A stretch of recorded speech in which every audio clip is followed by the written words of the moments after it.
पर महाराज का गैस गिर गया। उन्होंने, जज ने कहा कि आपकी मानहानि नहीं हुई, जो हुआ रहा है इस व्यक्ति ने केवल वही उठा करके लिखा है, असत्य कुछ नहीं लिखा। तो जीत गए वो जीत गए, महाराज हार गए। जैसे ही महाराज हारे, उस समय क्रिश्चियन मिशनरीज ने ऐसा समझा कि अब ये सबसे अच्छा समय है बंबई के लोगों को क्रिश्चियन बनाने का, और उन्होंने हिंदू धर्म के खिलाफ इस केस का लाभ उठाना शुरू कर दिया और लगातार युवाओं की बैठकें करके, पुस्तकें छाप के, महाराज लाइबल केस का ऑर्डर छाप छाप के लांटना शुरू कर दिया पढ़े लिखे लोगों में। जितने भी पढ़े लिखे यहाँ पे वर्ग था, पूरा बंबई है शुरू से, ये आरंभिक काल से काफ़ी पढ़ी लिखी नगरी रही है। मुंबई है, पूना है, कलकत्ता है, लाहौर है, इस तो जब वो बांटना शुरू कर दिया तो लोगों की हिंदू धर्म से आस्था हटने लगी। ईसाई उनको अच्छे लगने लगे कि भाई हिंदू धर्म तो ऐसा है जो इसमें दिख रहा है, देखो महाराज ऐसा कर रहे हैं, कौन जाना चाहेगा उस धर्म में।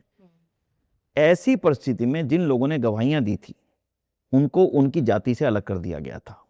महाराज के खिलाफ जिन्होंने गवाहियां दी उनको उनकी जाति से अलग कर दिया कि तुमने महाराज के खिलाफ गवाही देकर के धर्म का बहुत बड़ा अपमान किया है। अच्छा। जो हमारी बेटियों के लिए सही रास्ता बनाना चाह रहे थे उनको समाज से बाहर का रास्ता दिखा दिया गया। ये था धर्म। अधर्म के खिलाफ लड़ाई करने वालों को धर्म का रास्ता दिखा दिया गया बाहर जाने का। उन लोगों को अब ये लगा कि धर्म की सही व्याख्या जाने बिना हिंदू धर्म को बचाया नहीं जा सकता। उस समय महर्षि दयानंद सरस्वती जी का काशी में एक शास्त्रार्थ हुआ था, बहुत जबरदस्त शास्त्रार्थ था, वो प्रसिद्ध है उनके जीवन का। उन्होंने चुनौती दी थी, वेद के गलत अर्थों को सही करो, नहीं तो वेद के गलत अर्थ हमारे हिंदू धर्म को खराब करके छोड़ेंगे। बंबई के उन लोगों ने, महर्षि दयानंद को लगा कि उनको अब बंबई आना चाहिए, उनको हमारा मार्गदर्शन करना चाहिए कि सही धर्म है क्या। अगर धर्म ये है तो ये तो स्वीकार्य नहीं है, तो सही क्या है। तब महर्षि दयानंद सरस्वती जी को, जो लक्ष्मी जी, खीमजी भाई और ऐसे और बहुत सारे, जीवनदास जी, ऐसे अनेक महानुभाव थे जो उस समय पढ़े लिखे थे और उस केस से वेल अवेयर थे और अपनी इस समय की जो उनके समाज था उसकी रक्षा करने का उनके मन में एक बहुत बड़ा पीड़ा थी। करसन जी मूल जी, जिनका मैंने, वो उनकी मृत्यु हो चुकी थी 1871 में। अच्छा। ऋषि दयानंद पहली बार बंबई नगरी में पहुंचे 1874 में, 1874 में, 3 साल बाद। 3 साल बाद। और इसका केस का जो ऑर्डर आया और उसके बाद जो बवाल हुआ, मैंने आपने बताया, तब ऋषि दयानंद के यहाँ व्याख्यान शुरू हुए। उन्होंने एक एक चीज पर लगातार चोट की कि ये धर्म नहीं है, ये धर्म नहीं है, ये धर्म नहीं है, अधर्म है। बेटियों का सम्मान, बेटियों को पढ़ाना, बेटियों को आगे बढ़ाना, उनके सम्मान की रक्षा करना ही धर्म है। ये धर्म हो ही नहीं सकता जो कुछ हो रहा है धर्म के नाम पर। पूरी तरह से खंडन किया। लोगों ने कहा कहाँ लिखा? उन्होंने कहा देखो ये वेद में लिखा है। और जो तुम शब्द कह रहे हैं ना, कृष्ण के जीवन में ऐसा कोई बात थी जिसको तुमने अपना ढाल बनाया। कृष्ण एक बहुत महान योगी, महान संत थे, महान इंसान थे, जिनके जीवन में ऐसा कोई घटना नहीं है जिसके बारे में अपमानजनक कोई शब्द कहने की हिम्मत हो सके।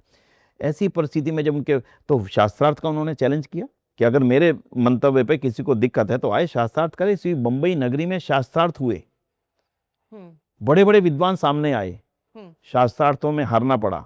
और उन शास्त्रार्थों में भाग लेने वाले, उनको देखने वाले हजारों की संख्या में मौजूद होते चले गए बंबई में।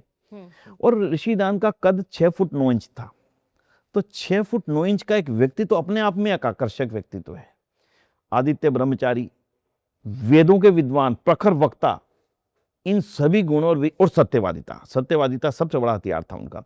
इन्हीं गुणों के कारण से बंबई नगरी में उनकी आभा जैसे फैली तो दूसरे विरोधियों में तो एक बड़ा हलचल मचनी ही थी, जिनको लग रहा था कि अब हमारी दुकानदारी बंद होगी। जब सच्चाइयाँ खुलेंगी, धर्म के नाम पर चल रही है, धर्म की सच्चाइयाँ खुलेंगी तो किसको पीड़ाना होगी। तो ऋषि दयानंद उन सबको लोगों को तैयार करके कि अब आप इस काम को आगे चलाइए, यहाँ से आगे चले गए। क्योंकि ऋषि दयानंद कहीं रुकते नहीं थे, बैठते नहीं थे, लंबे समय तक कहीं प्रवास नहीं करते थे। 8, 10 दिन, 15 दिन तक करा, फिर अगले शहर में, फिर अगले शहर में। तो यहाँ एक ग्रुप डेवलप हो गया। थोड़े दिन बाद चर्चाएं आगे चली, लेकिन थोड़ा सा वो डाउन होता चला गया ऋषि दयानंद के जाने के बाद। फिर से इन लोगों ने उनको फिर से आमंत्रित किया कि आप फिर से आइए, हमें फिर से जागृत कीजिए। ऋषि दयानंद जब दोबारा पधारे यहाँ पर, तब उन्होंने ये बात ऋषि दयानंद के सामने रखी कि स्वामी जी, हम चाहते हैं कि आप कोई ऐसी संस्था की स्थापना करें जिससे आपका विचार निरंतर आगे बढ़ता रह सके।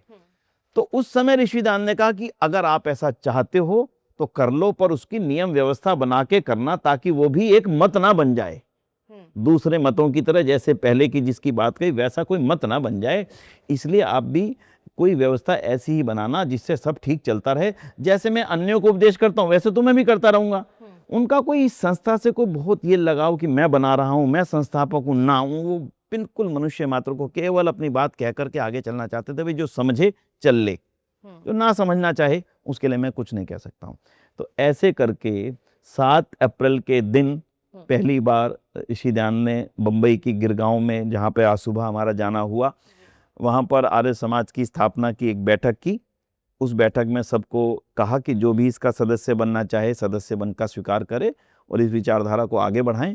और इसी पहला सत्संग आज 3-4 दिन बाद हुआ 10 अप्रैल को, और उससे फिर ये निरंतरता से फैलता फैलता फैलता फिर आज ये दुनिया के सारे महाद्वीपों में आर्य समाज विशाल रूप में कार्य कर रहा है। तो ये पृष्ठभूमि मैंने आपसे बताई कि आर्य समाज की स्थापना हुई थी दोबारा से मनुष्य जाति को एक सही दिशा में लेके जाने के लिए।